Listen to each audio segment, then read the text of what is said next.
Заходнееўрапейскія габрэі, сучаснікі гуманістаў славутай эпохі Рэнесансу, перажылі адзін з самых цяжкіх перыядаў сваёй шматпакутнай гісторыі. Яны пакідалі родныя краіны, якіх сяліліся яшчэ з часоў старажытнага Рыму.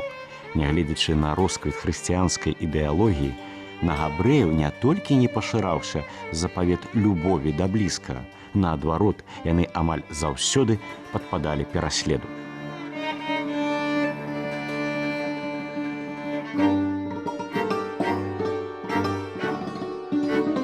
У адрозненне ад Англіі, Францыі, Партугаліі, Іспаніі, адкуль габрэйскае насельніцтва было прагнанае раз і назаўжды, у бліжэйшай нам Нямецчыне іх выціскалі паступова. В сярэдзіне 15 стагоддзя ў Франкфурце на Майне і Вормсе былі створаныя першыя тагачасныя геты, што дазволіла некаторым габрэйскім абшчынам пратрымацца да новага часу. Вядома, лёс сярэднявечных гетаў не меў нічога агульнага з трагічным лёсам гетаў 20 стагоддзя.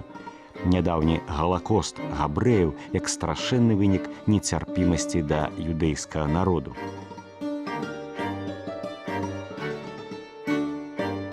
Пачатку 17 стагоддзя на тэрыторыі Нямецчыны ўжо пражывала не больш як 10 тысячаў габрэяў. Большая частка гэтага народу знайшла сабе новую зямлю ў Польшчы, Літве і нашых краях.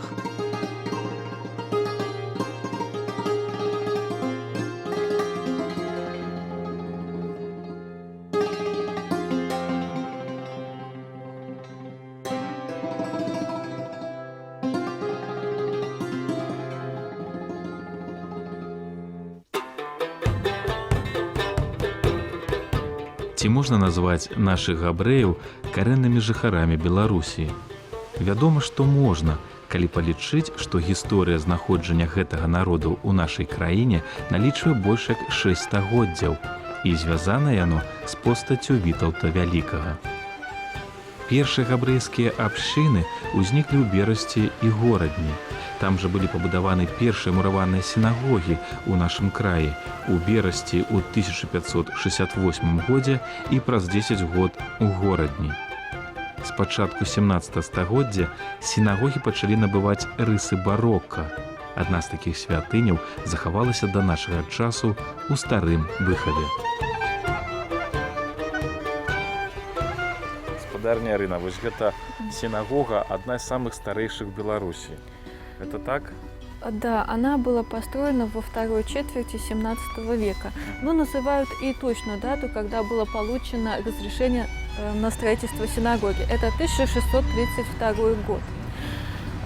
Владелец города Сапега привез в Быхов 30 семей евреев. Это были мастеровые, кузнецы, сапожники. И, в общем-то, они обратились к Сапеге с просьбой, в общем, о постройке синагоги, главного культового здания для евреев.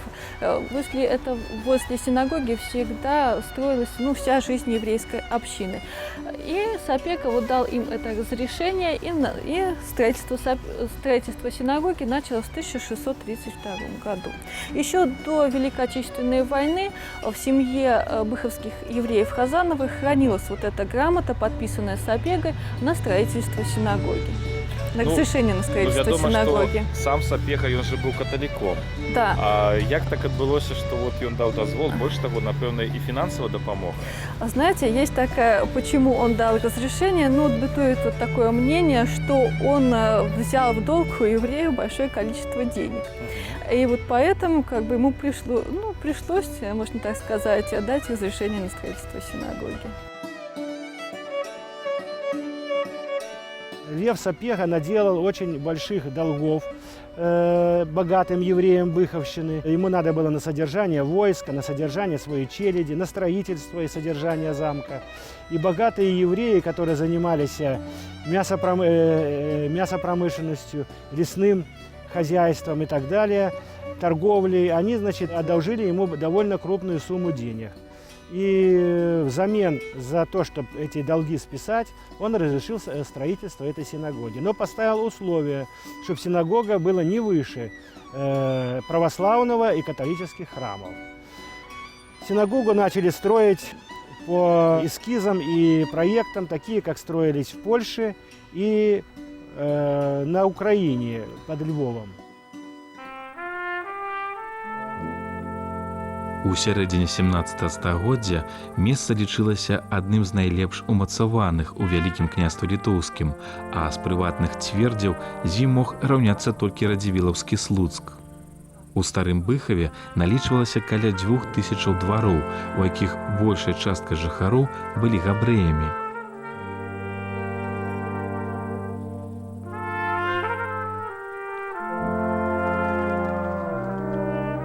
У горадзе былі 3 умацаваныя каменныя гмахі, мураваны касцёл у паўднёвых кварталах, невялікі каменны замак ва ўсходняй частцы горада і сінагога на поўначы, абнесеная больш чым 2-метровым мурам з вежамі.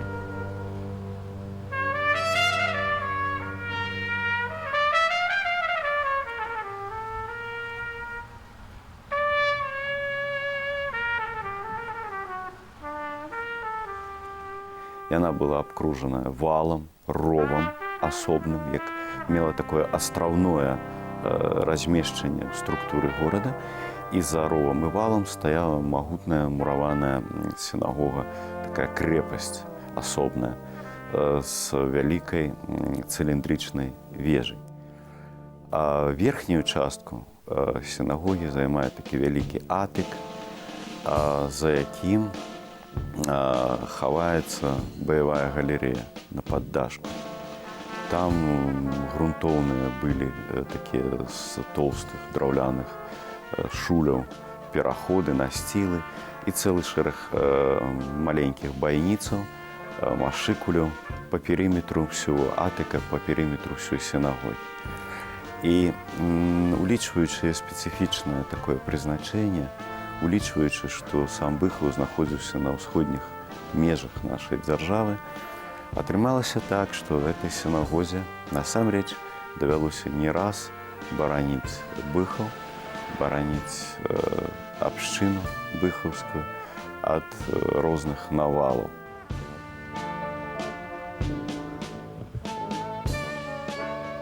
Как было только построена эта синагога, было очень торжественное ее открытие. Все евреи, которые жили в Быхове, в то время их было человек 800, собрались. И вот это место, где мы теперь живем, была еврейская слободка. Тут было 11 хозяйств еврейских, которые жили здесь. Тут же была построена еврейская школа. Сначала 4-летняя, а потом 7-летняя. Она находилась вот так, где-то вот по прямой. Значит, деревянная школа, в которой учились довольно много детей. Значит, здесь же было вокруг синагоги, сейчас это уже нету, вот только осталась маленькая пристроечка, а так вокруг всей синагоги были построены одноэтажные небольшие зданица, в которых проводились богослужения. Потому что сама синагога была холодная, неотапливая, и зимой там было, конечно, молиться очень холодно.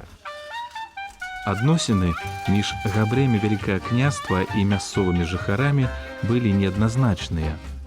Большасць да іх была абыякава, але тыя слаі, чые інтарэсы закраналіся ў дзейнасці габрэяў, выказвалі сваё незадавальненне.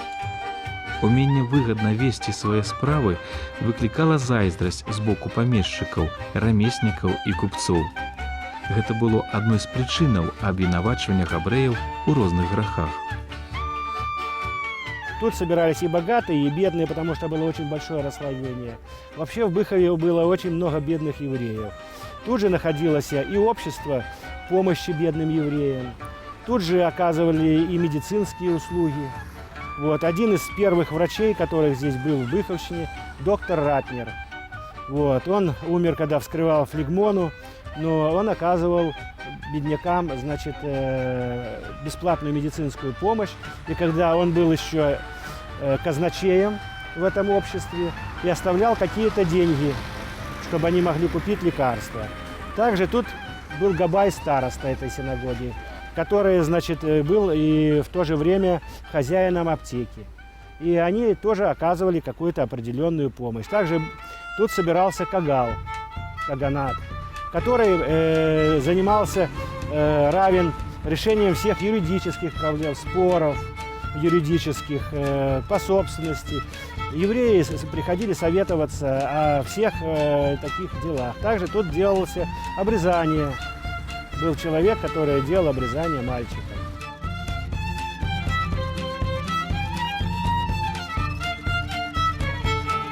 У сярэдзіне 17 стагоддзя казакі пад началам Богдана Хмяльніцкага знішчылі амаль усе габрэйскія квітнеючыя суполкі на сваім шляху да Беларусі. Атаман добра выкарыстоўваў у сваіх мэтах бунт украінскіх сялянаў супраць габрэяў-арандатараў. Селяніна мала турбавала пытанне, хто з'яўляўся ўласнікам зямлі, беззямельны габрэй-арандатар або яе сапраўдны гаспадар-абшарнік. Габрэі вынішчаліся нараўне з панамі, бо лічыліся галоўнымі прыгнятальнікамі. Быў захоплены Пінск, у якім знаходзілася велізарная сінагога, што займала ў горадзе цэлы квартал. Тыя габрэі, якія не паспелі збегчы, былі забітыя або прымушаныя прыняць хрысціянства.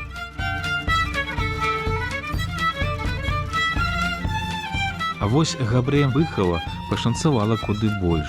Праз 6 год казацкія атрады пад кіраўніцтвам наказнога гетмана Залатарэнкі цягам многіх месяцаў з перапынкамі безвынікова спрабавалі авалодаць добра ўмацаваным горадам. Адметна, што мясцовыя габрэі цягам усёй аблогі мужна ўдзельнічалі ў абароне поруч з гарнізонам ды жыхарамі.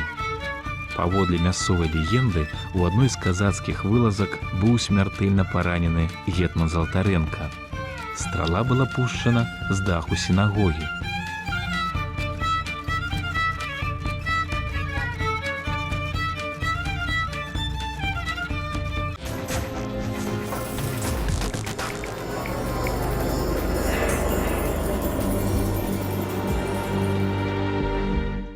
Вот видите, она в таком плачевном состоянии, конечно, сейчас не обязательно, конечно, над синагогой нужно сделать какую-то крышу, которая бы сохранила ее от дальнейших разрушений. Обычно у синагог делалась плоская крыша, потому что считалось, что синагога не должна быть выше других культовых зданий в городе. Поэтому крыши синагог обычно делались плоскими. Вообще здесь практически не сохранилось внутреннее убранство, а выполнено оно было с элементами вот архитектуры барокко. Здесь была богатая лепнина, роспись стен. Но вот, к сожалению, из-за сырости штукатурка осыпается, и вот все эти украшения тоже не сохранились. Вот только частично, если мы подойдем к биме, то вот с внутренней стороны видно еще немножко сохранившаяся роспись, и в верхней части, где был фонарь, вот, видимо, немножко сохранились лепные украшения.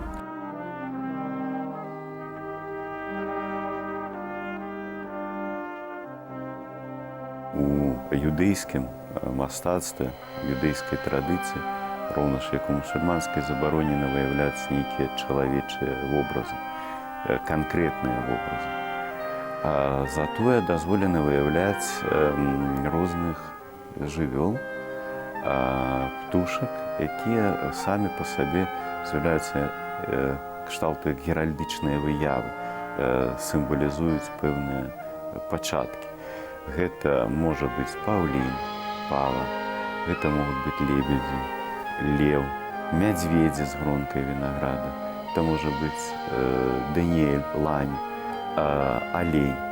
Яны сімвалізуюць сабой розныя калены Ізраіля, але адначасова могуць сімвалізаваць чысціню, вернасць, мужнасць, высакароднасць.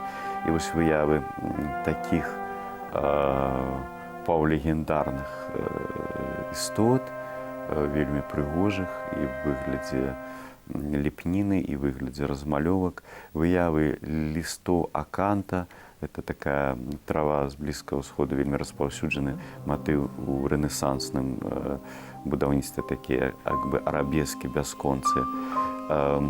Вельмі распаўсюджаны быў сюжэт усе ты выявы вінаградных гронак і лістоў вінаграда в розных такіх завітушках элегантных.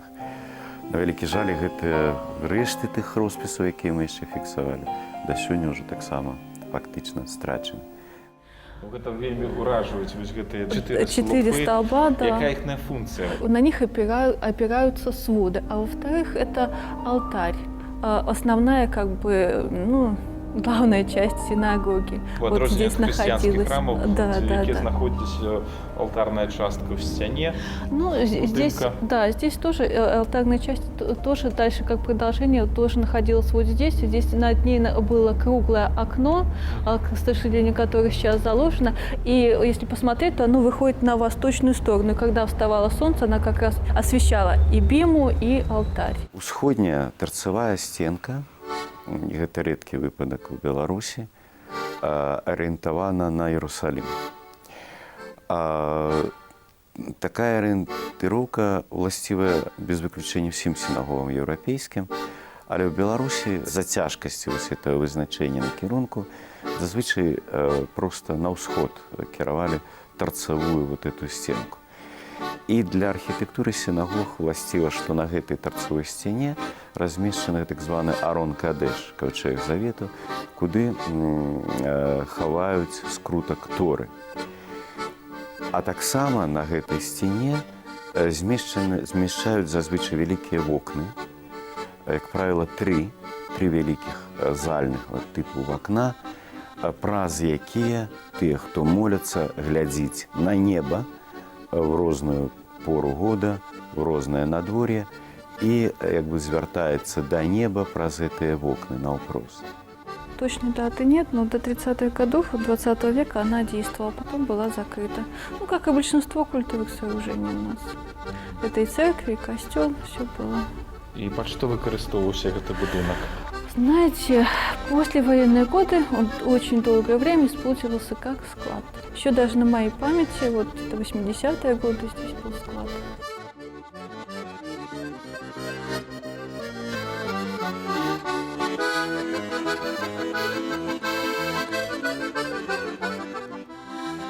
Кулі, мушкетныя ядры, былі знойдзены пісталеты, уломкі шабляў, невероятной колькасці вось это паламанай зброі і куляў. Сярод іншага, такой вельмі каларытнай была знаходка парэштаўкаў чалавечых, аднаго з, вераемна, абаронцаў гэтай сінагогі, якога збіла велізарным каменным ядром, мусіць вось гэтыя вадхоны і рва, і ён так вось і застаўся там 300 гадоў ляжаць. І в зубах гэты чалавек меў люльку, в руцэ крамянёвы пісталет, нават падкоўкі на абцасах ягоных ботаў бадпорту былі намі асобна зафіксаваныя, былі праведзены некалькі шурфоў, і сама за сябе гаварыла сама зямля там. Пад слоем дзірвану, пяску, мы натрапілі на вельмі шырокі да паўметра слой вуглю з расплаўленымі манеткамі, з рэштамі аплаўленага шкла. То бок гэты вот слой вуглю быў сведчаннем вось тых драматычных гістарычных падзей, што перажывала Быхаў і перажывала гэтая сінагога, гэты будынак.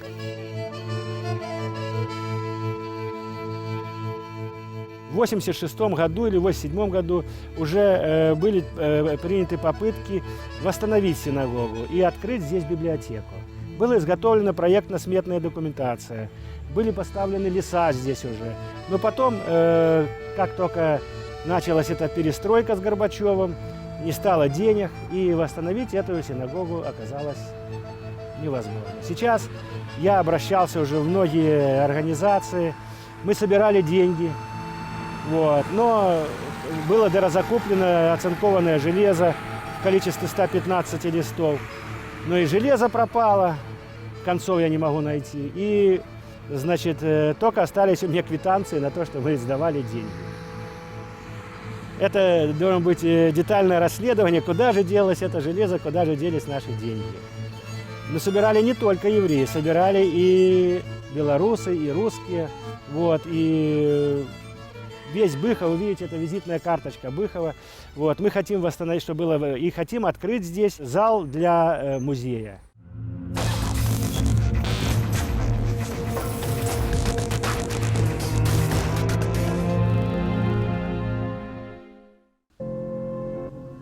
Напэўна, кожны быхавец жадаў бы бачыць у сваім горадзе не занядбаны будынак колішняй сінагогі, а адрэстаўраваны архітэктурны помнік, пафарбаваны, пакрыты дахам, з адноўленым дэкорам.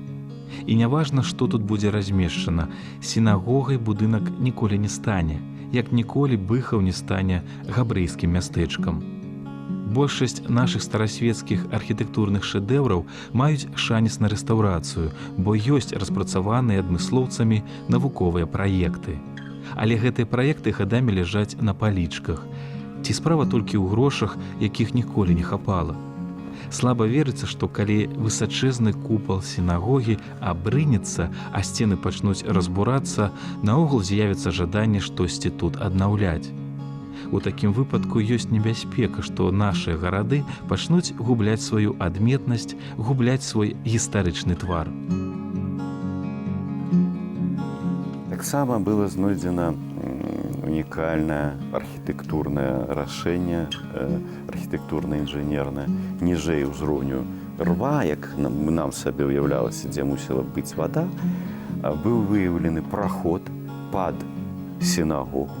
І ў сутарэннях сінагогі было выяўлена памешканне, таксама квадратнае плане, выбрукаванай падлогай і з калодзежам сярэдзіне. Відавочна, што абаронцы гэтага будынку, а можа быць і прадстаўнікі абшчыны, маглі схавацца ў сутарэннях гэтай сваёй бажніцы і маглі там перажыць доўгую аблогу. Быхаўшчына мае нямала іншых адметнасцяў, здатных пераўтварыць гэты раён у адзін з найбуйнейшых турыстычных цэнтраў. Ці дачакаецца свайго зорнага часу сярэднявечны замак, што яшчэ можна вярнуць з небыцця. Пра ягоную слаўную гісторыю мы раскажам вам у асобнай перадачы. Помнікі ахвярам фашысцкага тэрору, габрэям, у савецкія часы ставіліся з вялікай неахвотай. Дакладней, яны ўзводзіліся, але надпісы рабіліся без слоў «яўрэй». А ў прэсе і выданнях, прысвечаных вялікай айчыннай вайне, замест іх уводзіліся паняцці «мірны жыхар», «савецкі грамадзянін» ці «ахвяра фашызму». Толькі ў апошнія дзесяцігоддзі такая несправядлівасць пачала выпраўляцца, а да саміх габрэяў, што нарадзіліся ў Савецкім Саюзе, пачала вяртацца гістарычная памяць. К этому меня сподвинул в первую очередь уже ушедший от нас белорус, историк Лахтырев Давид. Он, собирал весь фольклор и написал один раз статью в газете. Почему нет памятника на Быховщине 5000 евреям, которые были расстреляны в противотанковых рвах за городом? И меня вот это вот так взяло, а я отработал 14 лет председателем колхоза в пригородном колхозе. И даже толком не знал, где были расстреляны мои родственники, моя бабушка, мои дяди и тети. Вот. И мне стало интересно этим заниматься. Я, стал изыскивать средства на установку памятника. Первый памятник я поставил за свои деньги, прямо на территории колхоза, в Гонькином рву. А потом мне посоветовали обратиться, к бизнесмену Лазарусу. Нельга сказаць, што старасветская культура габрэяў знікае незваротна. За апошнія дзесяцігоддзі вялікая колькасць іх з'ехала за мяжу, але ёсць і тыя, хто вырашыў тут застацца. Сіламі шматлікіх замежных арганізацый ствараюцца габрэйскія абшчыны, асветніцка-культурныя цэнтры і дабрачынныя фонды. Евреев в Быхове совсем мало осталось, около 28 человек. В общем, и каждый день их становится меньше и меньше. Средний возраст от 60 до 90 лет. Поэтому вы сами понимаете, это идет все к тому, что скоро их вообще останутся единицы. А вот память о том, что тут жили евреи, это, конечно, очень важно. Мы сейчас готовим еще несколько таких вариантов, хотя бы, чтобы сделать крышу. Если мы сделаем крышу, потому что тут 2 таких бимы на всю Белоруссию, и хотелось, чтобы они сохранились для наших потомков. Чым жывуць габрэйскія абшчыны Пінску і Бабруйску, што нядаўна адсвяткавалі сваё 500годдзе? Якой была ідышыцкая культура ў нашым краі? Пра гэта ды іншае ў наступных перадачах Александра Матафонова «Лабірынты гісторыі беларускіх габрэяў».